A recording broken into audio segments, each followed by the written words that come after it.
अस्सलाम वालेकुम बच्चों, उम्मीद है कि आप ठीक होंगे।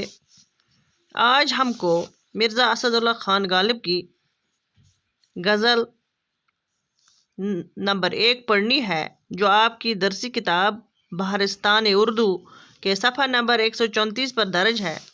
पहले हम इस गज़ल के मुश्किल अल्फाजों के माने जानने की कोशिश करेंगे।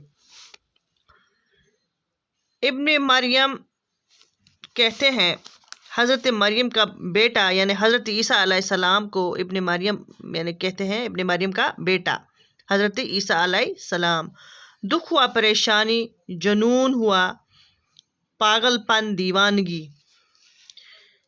अब हम पढ़ेंगे, इब्न मरियम हुआ करे कोई, मेरे दुख की दवा करे कोई। बक रहा हूँ जनू में क्या कुछ, क्या क्या कुछ न समझे खुदा करे कोई।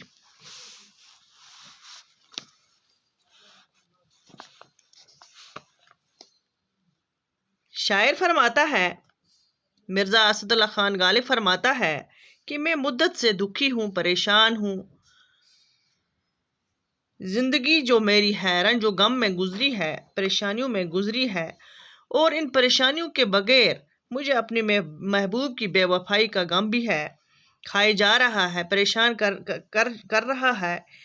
इस दुख का इलाज इब्न मरियम हुआ करे कोई, मेरे दुख की दुआ करे कोई। यानी इस दुख का इलाज, इस बीमारी का इलाज, इस मर्ज का इलाज करने वाला कोई नहीं है। ऐ काश किसी के पास मेरे इस दुख की दवा होती, दुख का इलाज होता, दुख को दूर करने वाला कोई होता, कोई इस दुख को दूर करने वाला मुझे मिलता, तो ऐसा कोई नहीं है। काश मेरे लिए कोई इब्न मरियम बन जाता। यानी इब्न मरियम यानी हज़रत ईसा अलैहिस्सलाम जो थे, उनके पास अल्लाह ताला का एक मौजज़ा था कि वो दुआ मांग के मुर्दों को ज़िंदा कर देते थे, यानी उनका मौजज़ा था। इसीलिए अगर कोई इब्न मरियम आ जाता तो मेरा दुख ख़त्म हो जाता, यानी मेरा दुख, मेरी परेशानी जो मुझे खाई जा रही है, ये ख़त्म होती। तब ख़त्म होती जब मेरे पास कोई इब्न मरियम जैसा मौजज़े वाला इंसान आता। बक रहा हूँ जनू में क्या क्या कुछ न समझे खुदा करे कोई।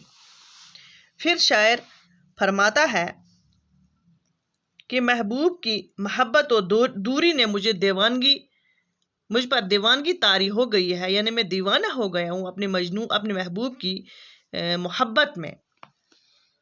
मुझे मालूम नहीं कि दीवानगी में, पागलपन में मैं क्या कुछ कह रहा हूँ, क्या कुछ बक रहा हूँ, क्या अनाप शनाप में कह रहा हूँ।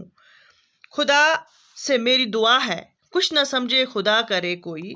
खुदा से मेरी दुआ है कि मेरी ये बकवास न समझे कोई, न समझे, खास तौर पर मेरा महबूब न समझे कि मैं क्या कह रहा हूँ, वरना न जाने क्या कुछ हो जाएगा।